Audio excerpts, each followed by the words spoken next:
Okay. So, for my research paper, I'm going over whether masks should be mandated on a national level by the federal government in order to prevent the spread of COVID 19.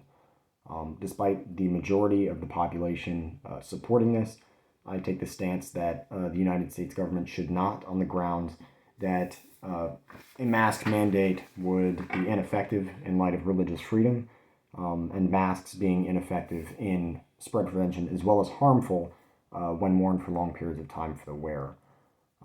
My first point will be in the religious aspect. The United States has the Bill of Rights, and inside that is the First Amendment, which states that you have basically the right to worship who you wish and how you wish, and under that will come religious conviction, what you should and should not do. Cornell Law School, they cover this, and they say that you not only have the right under the what's called the Free Exercise Clause, you not only have the right to worship who you wish and how you wish, but you are also allowed to violate laws that go against your religious conviction. It's not just do worship who you want, but not follow through with action. Now, people may oppose this in saying that harming someone for the sake of religious freedom is unjustified. However, a person taking off a mask is not definitively harming or killing someone in taking off their mask. They would be there's a good equivalent in this with someone that's not carrying any sort of self-defense tool in a high-risk area. They are not definitively harming or killing themselves, but they are putting themselves at risk, so they're really not violating any law. And so they would be free to use the Free Exercise Clause for religious exemption if they chose to do so. After going over that, you move to the effects of the Free Religious Clause or the Free Exercise Clause on the mask mandate. Christianity alone makes up 65% of the American population, and then other religions make up a certain percentage of the American population as well.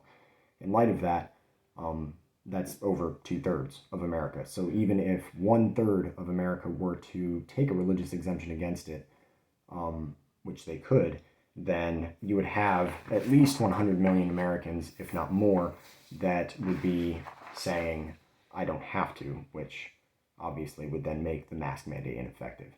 So that's my first point. My second point is that masks themselves are ineffective. For this aspect, for the ineffectiveness, I'll be going over the masks that are homemade, those made from shirt cloth, all the way to those that are surgical. The Journal for the American Medical Association confirmed that with multi-layer masks, they are 50 to 70% effective. They make this sound big, but it really isn't.